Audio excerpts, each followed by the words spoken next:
সোনারপুর সবাই নামটা কম বেশি শুনেছে, জানে। সোনারপুর ব্লক আমাদের ভারতবর্ষের একটা রাজ্যের নাম পশ্চিমবঙ্গ, পশ্চিমবঙ্গের একটা জেলার নাম দক্ষিণ চব্বিশ পরগনা, এবং সেই দক্ষিণ চব্বিশ পরগনারই একটা ব্লক হচ্ছে সোনারপুর। এই সোনারপুরে বহু লোকের আবাসস্থল রয়েছে। সোনারপুর নাম সবাই কম বেশি শুনেছে এবং জানে। সোনারপুরে যে লিভার ফাউন্ডেশন আছে সেটা সারা ভারতবর্ষ জুড়ে বিখ্যাত।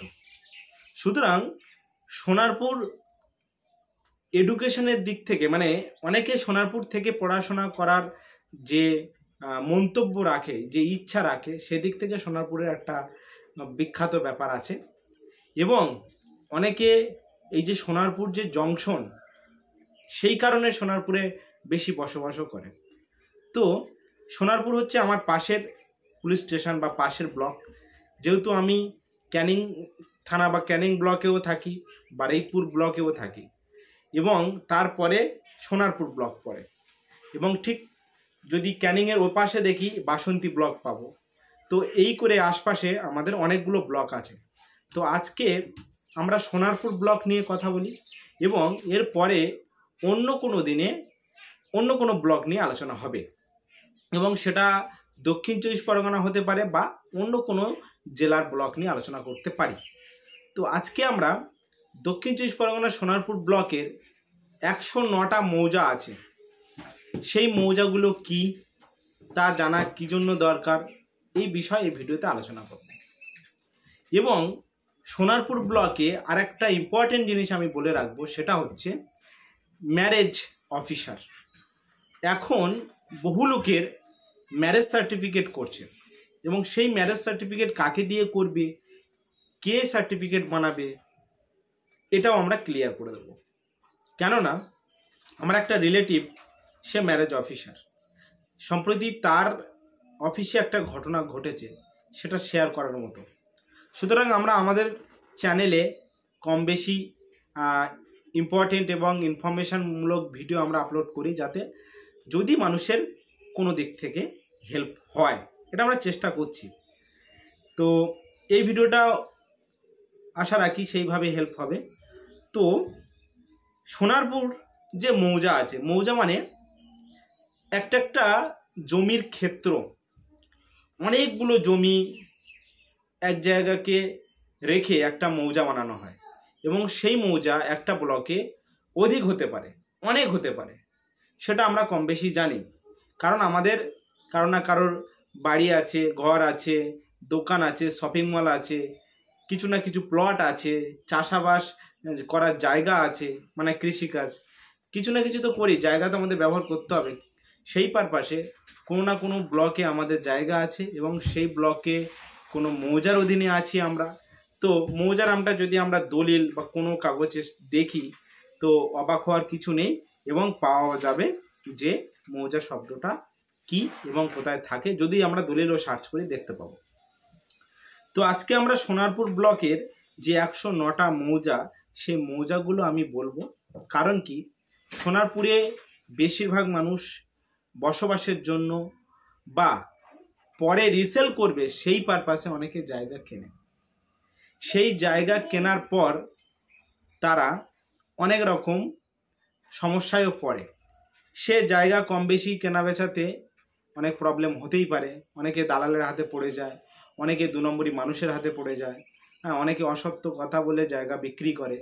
তো সেসব অন্য কোনো ভিডিওতে আমি আলোচনা করব, এবং এর আগেও আমাদের অনেক ভিডিওতে আলোচনা করা আছে যে একটা জায়গা কিনতে গেলে কি কি করতে হবে।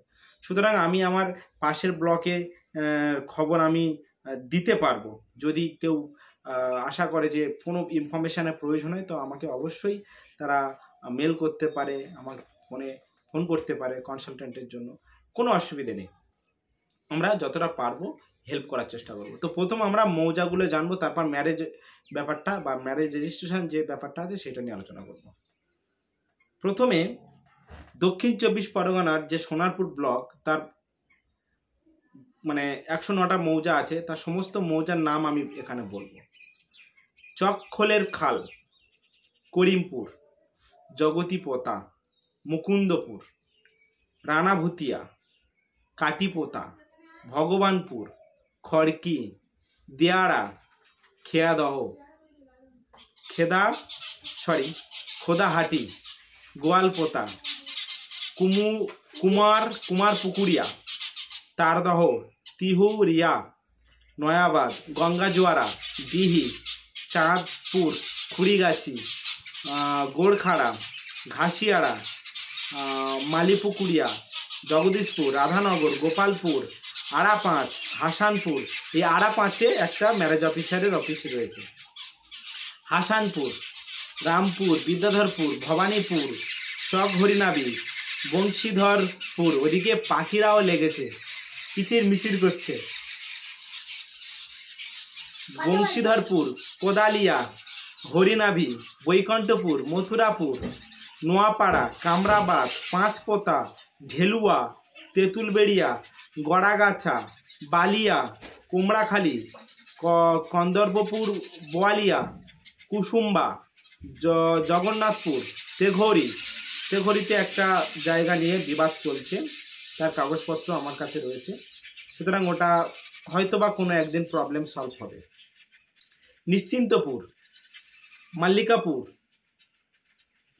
উকিলা পাইকপাড়া, লস্করপুর, রামচন্দ্রপুর, শ্রীপুর, বাঘের খোল, পশ্চিম নিশ্চিন্তপুর, বড়াল, রানিয়া, জয়কৃষ্ণপুর, চিরিয়া, ডাঙ্গা, বনহুগলি, জয়নপুরে একটা রিসেন্ট প্লট পরিমাপ করার জন্য আমাকে বলেছিল, যদিও সেটা পরিমাপ ডেট ফিক্স হয়েছে, ওটা হবে। হোগলকুড়িয়া, রঘুনাথপুর, ডিঙ্গেলপোতা, এলাচি থেকে একজন মিউটেশনের জন্য ফোন করেছিল এবং তার জায়গাতে অনেক সমস্যা আছে, সেগুলো পেপারসপত্র না দেখে বলা যাবে না। তো এলাচি থেকে যদি কেউ দেখে থাকে অবশ্যই কমেন্ট করবে। জগদ্দল, পোলঘাট, সর্মস্তপুর, রাঘবপুর, ধামাইতলা, চৌহাটি, মানিকপুর, মালঞ্চ, মাহিনগর, বাদে হুগলি, গোবিন্দপুর, শ্রীরামপুর, বারুলি, বড়গাছিয়া, শ্রীকৃষ্ণপুর, বামনগাছি, রাধাবল্লভপুর, লাগলবেড়ে, জয়নগর, আন্ধারিয়া, শামুকপোতা। বেশ কয়েকটা নাম শুনে মানে আমি অনেকগুলো মৌজা নাম জানতাম না, এখন দেখছি সেই নামগুলো বেশ শুনতে খুব ভালো লাগছে, পড়তেও ভালো লাগছে। প্রতাপনগর, গাড়ালের একটা কেস, খুব ভয়ঙ্কর কেস ছিল, 3 বছর ধরে সেই সমস্যা মিটেছে বিএলআরও অফিসে। তো সেই গাড়ালের সেই জায়গাটার কোনো এক ভিডিওতে আমি আলোচনা করব সেই সমস্যা নিয়ে।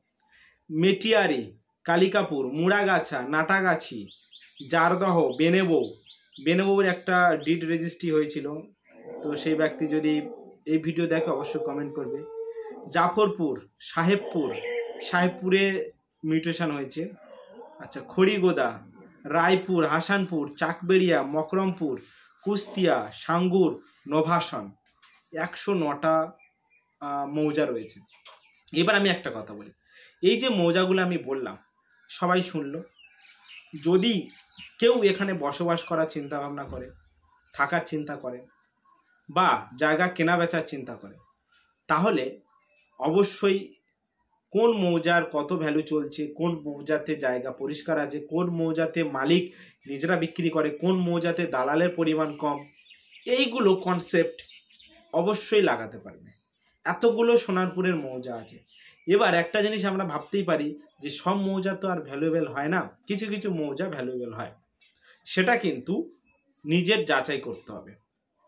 অনেকে জায়গা জমি কিনতে এসে অনেক রকম প্রবলেমে পড়ে, নয় কাগজ ফেক থাকে, নয় মালিক ফেক থাকে, নয় এগ্রিমেন্ট যে করেছে সে ব্যক্তি আসলে জায়গার সাথে কোনো সম্পর্ক নেই, এরকম নানান ঘটনা থাকে। তো সেসবের জন্য পাশেই আমরা মোটামুটি ধরো এই ব্লকটা আমাদের পাশে, আমরা কম বেশি শুনি, বা আমাদের বারুইপুর ব্লকে কম বেশি শুনি, কিন্তু তার মধ্যে অনেক মানুষ আছে যারা ভালো জায়গা কিনছে, পেপারসপত্র ওকে, সেসব জায়গা কিনছে, ভালো মানুষের থেকে কিনছে, ভালো প্রমোটারের থেকে কিনছে, এগুলো রয়েছে। তো কেউ যদি সোনারপুর জায়গা কেনে, তাহলে এই ভিডিওতে তার এই মৌজাগুলোর সম্পর্কে তার একটা ধারণা হবে যে এতগুলো মৌজা আছে, এই নাম আছে, সুতরাং একটা সাধারণ ধারণা তৈরি হবে। এইবার আমি ম্যারেজের ব্যাপার নিয়ে কথা বলবো। দেখো, সম্প্রতি ম্যারেজ সার্টিফিকেটের একটা ইম্পর্টেন্সই দিচ্ছে, বিভিন্ন জায়গায় ম্যারেজ সার্টিফিকেট চাওয়া হচ্ছে। এই ম্যারেজ সার্টিফিকেট করার জন্য আবার বিভিন্ন ব্লকে বা বিভিন্ন থানা ওয়াইজ বা 2-3টে থানাতে একজন অফিসার এরকমভাবে RGM নিয়োগ করেছে। এটা পশ্চিমবঙ্গের সর্বত্র। এখন যে ব্যক্তি ম্যারেজ রেজিস্ট্রি করবে, ধরুন আপনি একটা ম্যারেজ রেজিস্ট্রি করবেন, আপনার জুরিডিকশন, আপনার থানার আন্ডারে কোন ম্যারেজ অফিসার আছে, ধরুন সোনারপুরে কেউ ম্যারেজ রেজিস্ট্রি করবে, ওই সোনারপুরেতে কোন ম্যারেজ অফিসার আছে, মানে ওই ব্লকে ওই থানায়, তিনি তাকে খোঁজ করবেন এবং সেখানে গিয়ে করবে। কেউ যদি বারুইপুর ব্লকে ম্যারেজ রেজিস্ট্রি করতে চান বা সে বারুইপুর ব্লকের বাসিন্দা এবং তাকে তো বারুইপুর ব্লকে বা বারুইপুর থানার যে ম্যারেজ অফিসার আছে এই জুরিসডিকশনে, তাকে কিন্তু সেই বারুইপুর ব্লকের ম্যারেজ অফিসে গিয়ে তাকে রেজিস্ট্রেশন করতে হবে তার ম্যারেজ সার্টিফিকেট পাওয়ার জন্য। কেউ ক্যানিং করলে সেম এই একই প্রসিডিওর ফলো হবে। কেউ বাসন্তী, কেউ কুলপি, কেউ মানে বিভিন্ন ব্লক, যত ব্লক আছে বিভিন্ন ব্লকে, সেখানে এই একই প্রসিডিওর। সেই যে জুরিডিকশনে আছে সেই জুরিডিকশনে কোনো অফিসার থাকলে সেই অফিসারের কাছ থেকে তাকে করতে হবে। তো সোনারপুর ব্লকে অনেক ম্যারেজ অফিসার আছে, সেখানে অবশ্যই কন্ট্যাক্ট করতে পারো। সম্প্রতি আমার একটা রিলেটিভ সে অফিস করেছে, ওই যে বললাম আরাপাঁচ, তো সেখানে সে অফিস চালাচ্ছে এবং আরও 2-3 জন আছে অফিসার। তো এরকম সর্বত্র জায়গা আছে এবং যে যার জুরিসডিকশনে যে অফিসার আছে সেখানে গিয়ে তার ম্যারেজ সার্টিফিকেট বানানো উচিত, অন্যথায় করা উচিত নয়। কারণ এখানেও অনেক রকম 2 নম্বরই হচ্ছে। সেই কারণে আমি একটা অ্যালার্ট মেসেজ বলতে পারো এটা দিলাম। আর বাকি অন্য ভিডিওতে অন্য কোনো টপিক নিয়ে আলোচনা হবে।